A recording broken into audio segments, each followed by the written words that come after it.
ദിയ കൃഷ്ണയുടെയും അശ്വിൻ ഗണേഷിന്റെയും ഓരോ ചെറിയ വിശേഷങ്ങൾ പോലും സോഷ്യൽ മീഡിയയിൽ ഏറെ ശ്രദ്ധിക്കപ്പെടാറുണ്ട്. സ്വന്തമായി ബിസിനസ്സുമായി സജീവമാണിപ്പോൾ ദിയ കൃഷ്ണ. ബിസിനസ് വിശേഷങ്ങളും സോഷ്യൽ മീഡിയയിലൂടെ പങ്കിടാറുണ്ട്. ഗർഭിണിയായതോടെയാണ് ഓഫീസിലേക്ക് പോകുന്നത് കുറഞ്ഞതെന്ന് ദിയ പറയുന്നു. പല സ്മെല്ലുകളും പറ്റുന്നില്ല, അതിനാൽ പുറത്തു പോകുന്നത് കുറഞ്ഞെന്നും ദിയ വ്യക്തമാക്കിയിരുന്നു. എന്തുകൊണ്ടാണ് ആക്റ്റീവ് അല്ലാത്തത് എന്ന ചോദ്യങ്ങൾ വരുന്നുണ്ടായിരുന്നു തനിക്ക്.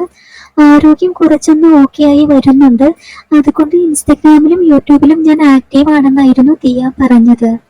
ബിസിനസ് ഒന്നും നോക്കാൻ പറ്റിയ ആരോഗ്യാവസ്ഥയിലായിരുന്നില്ല ഞാൻ. ഓഫീസിലേക്ക് പോകുന്നതും കുറവായിരുന്നു. ചേച്ചി, നമ്മൾ ഫോട്ടോ എടുക്കട്ടെ, വീഡിയോ എടുക്കട്ടെ, ഒരുപാട് കിടിലൻ സ്റ്റോക്കുകൾ വന്നിട്ടുണ്ടെന്ന് പറഞ്ഞ് സ്റ്റാഫുകൾ എന്നെ വിളിച്ചിരുന്നു. വേണ്ട, ഞാൻ എടുത്താലേ എനിക്ക് സംതൃപ്തി വരികയുള്ളൂ. സത്യം പറഞ്ഞാൽ ഇപ്പോഴാണ് അതിന് പറ്റിയത്. ഇന്ന് കുറച്ച് ബെറ്ററാണ്.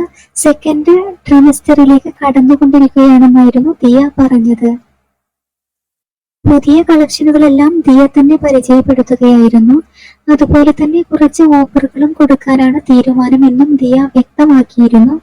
ഈ സാരി കൊള്ളാമെന്നായിരുന്നു കമന്റുകൾ.